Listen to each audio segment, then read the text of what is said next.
Olá pessoal, eu sou a Jaqueline, esse é o canal Estante Falado. Já estou de volta para falar sobre as minhas leituras do mês de outubro, que foram muitas, foram 8 leituras na verdade, não tanto quanto agosto e setembro, mas foram leituras muito boas. E os 3 primeiros livros que eu vou mostrar aqui já tem vídeo no canal, vou deixar linkado aqui embaixo, vou ver se eu deixo aqui nos cards também. E o primeiro deles é Um Conto de Duas Cidades, do Charles Dickens. Aqui o Dickens vai falar sobre Revolução Francesa, é um livro bem diferente do que eu já li dele. Não é aquele livro que você se apega aos personagens, mas tem um contexto histórico interessante, né? Embora o Dickens seja um inglês, ele fala um pouco de Revolução Francesa, então é bem interessante. Então se você quiser conhecer um pouquinho mais sobre esse livro, está nesse vídeo. Nesse vídeo também eu falei sobre o livro Nunca Deixe de Acreditar, das ruas de São Paulo ao norte da Suécia, da Christina Richardson. A Christina, ela é uma brasileira que ela sofreu muito na infância, viveu nas ruas juntamente com a mãe, e ela acabou sendo adotada por um casal de suecos e foi morar na Suécia. Então ela conta um pouquinho sobre esse período da vida dela e a volta para o Brasil. Vale muito a pena. E o livro Remédio Maravilhoso de George do Roald Dahl, que é uma fofura, e eu falei um pouquinho sobre ele também nesse vídeo, tá? Então é só conferir caso você tenha interesse. E um vídeo especial assim que eu fiz só pra ele. Eu quase não faço vídeos únicos, acho que vocês já repararam. Eu faço só quando tem um livro que muita gente ainda não falou e que eu gostei muito, e é o caso desse aqui. Eu gostei muito desse livro, poucas pessoas assistiram, uma pena, porque é um livro tão legal e eu falei tanta coisa interessante sobre ele. O livro é o Correspondências do Dostoiévski, de 1838 a 1880. É um livro assim que eu vou guardar assim para minha vida mesmo. É um livro todo escrito de cartas.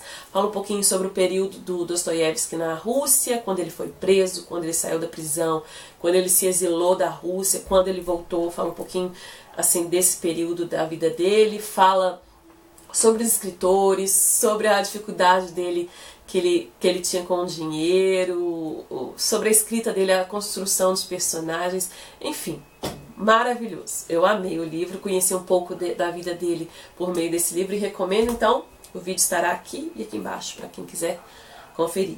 E li o livro Minha Vida de Menina, da Helena Morley, que é um livro escrito em forma de diário. A Helena escreveu entre 1893 a 1895, ela tinha entre 12 e 13 anos quando ela começou a escrever. E o livro, ela narra um pouquinho sobre a vida dela no interior de Diamantina. Na verdade, o nome dela não é Helena, é Alicia, que é o pseudônimo que ela usou, né? E ela vai falar um pouquinho sobre o cotidiano dela, da vida dela lá em Diamantina, né? O período se passa 8 anos depois da escravidão, então tem muita coisa aqui que ela fala sobre os negros, que às vezes pode chocar alguém que está lendo, mas a gente tem que entender o contexto, o tempo que ela escreveu esse livro, né? A avó dela era mais abastada, então ela tinha uma chácara e lá tinha alguns negros que depois da escravidão quiseram continuar morando lá com ela. Então eles cuidavam da horta, de alguns afazeres lá da chácara. E a avó dela mimava muito a Helena, era o xodó, netinha favorita, e isso causava meio ciúmes dos outros primos da Helena, né? Mas ela gostava muito da avó dela, então ela fala sobre essa relação com a avó, com a mãe era apaixonada pelo pai, o pai era de família inglesa, ela fala um pouquinho sobre a família inglesa do pai, né? O avô dela era protestante, às vezes tinha um conflito, assim, porque a família, não só a família dela, mas toda a Diamantina era muito católica, então ela fala um pouquinho sobre as festividades católicas que ela participava, que ela gostava de participar, né? Sobre os feriados religiosos, sobre a escola, que ela se considerava meio vadia, não gostava de estudar, mas ela era muito inteligente. Sobre o pai, trabalhava na lavra, né, na mineração de diamante, e às vezes ele ficava muito tempo afastado de casa. Então muitas coisas assim sobre os vizinhos, sobre os amigos, as amigas, né, e a família toda em si. Então é um livro bem interessante para a gente entender aquela parte. Eu me consegui me reportar ao século XIX, né, e entender um pouquinho sobre a vida no interior. Então eu achei bem legal, bem interessante. Como eu disse, foi uma releitura, mas agora é diferente você ler pela segunda vez que não era que na primeira vez que eu li foi uma leitura obrigatória para o vestibular. Então agora eu tive uma visão diferente, então foi bem interessante. Esse livro aqui foi muito aclamado pelo Guimarães Rosa, pelo Drummond, foi publicado a primeira vez em 1942 e foi traduzido para o inglês e para o francês. Muito interessante, gente, vale a pena a leitura.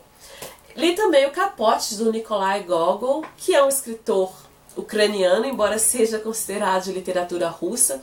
Dostoiévski, naquele livro ali de correspondência, faz muito elogios ao Gogol, né? Gostava muito da escrita dele. Os dois eram mais ou menos do mesmo período, né, que eles viveram.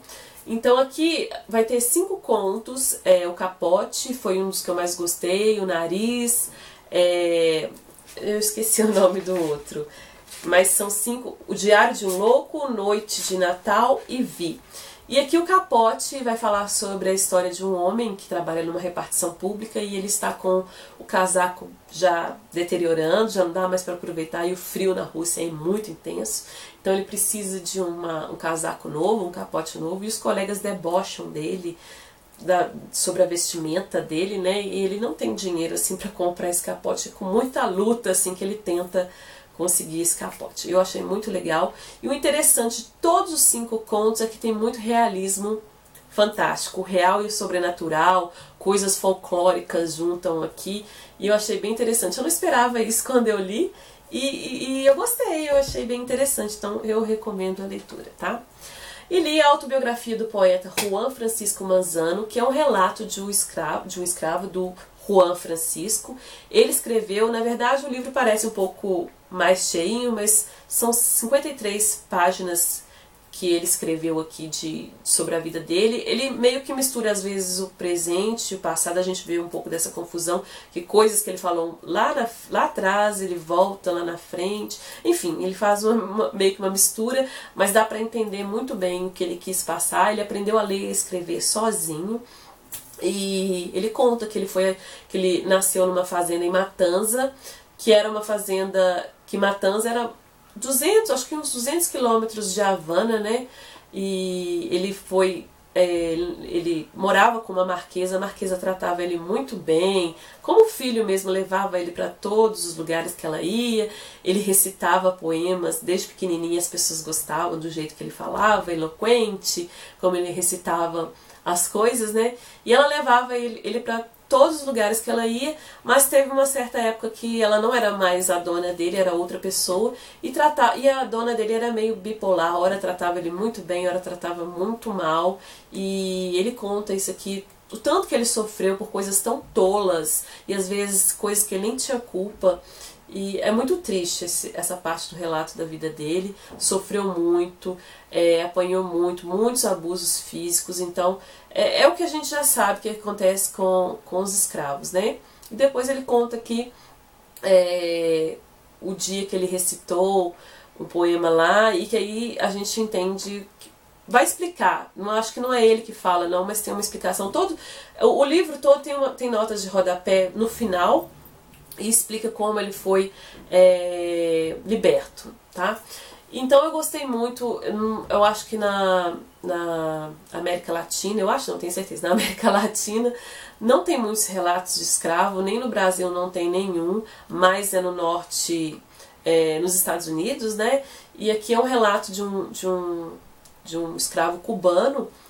Então é muito interessante, bem parecido com o que aconteceu no Brasil, que a gente sabe. Então tem um valor histórico muito grande. Depois tem tradução, a forma que ele escreveu, e tem fotos, tem alguns estudos, né, sobre essa importância desse relato. Então por isso que o livro é um pouquinho mais grossinho, mas o que ele relata mesmo são 53 páginas. Gostei bastante, é um livro que eu não conhecia, eu pesquisei e achei esse livro nas minhas pesquisas e valeu super a pena. E li também Vidas Secas, do Graciliano Ramos, que está no 1001 Livros para Ler Antes de Morrer, que eu coloquei também nas minhas metas de tibiar desse mês de outubro, né? Eu não consegui terminar sobre a escrita, está quase no final, mas eu não consegui, só consegui esse aqui.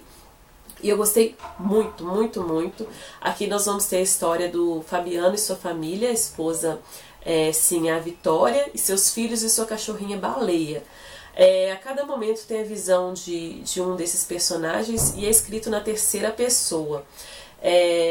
O Fabiano, ele sai com a sua família de uma parte seca, né? Ele é um vaqueiro, só que os recursos naquele lugar que ele está já não está dando, então ele migra para outro local com sua família e ele narra todo esse sofrimento. Ele narra não, né? O livro narra esse sofrimento que a família passa em meio à seca, não tem trabalho. O Fabiano é um vaqueiro e ele precisa trabalhar, precisa sustentar a família, e às vezes conta um pouquinho sobre aquela quedinha que ele tem pela bebida, em alguns momentos, não é o tempo todo não. E a história da cachorrinha baleia é um encanto, você consegue se transportar àquele momento. É uma das coisas mais bonitas que eu já li assim na literatura, de escrita. Ele trata de forma crua, mas ao mesmo tempo sensível. É muito bonito. Eu não esperava o que eu encontrei aqui. Valeu super a leitura, gente. Valeu muito a pena, muito a pena. Recomendo esse livro. Muito bom mesmo. Eu achei esse livro uma obra-prima. Com certeza uma obra-prima. Então, pessoal, foram esses livros que estão quase caindo aqui, que eu li no mês de outubro. Foram leituras muito boas. Me contem aí se você já leu algum desses livros, se teve a mesma impressão que eu, se foi uma impressão diferente. Me contem aí o que vocês leram. Deixa aqui nos comentários as suas impressões. Enfim, se você gostou do vídeo, dê o seu joinha. Se é novo aqui no canal, se inscreva para receber novos vídeos. Eu fico por aqui, espero vocês numa próxima. Beijo grande e até mais. Tchau, tchau.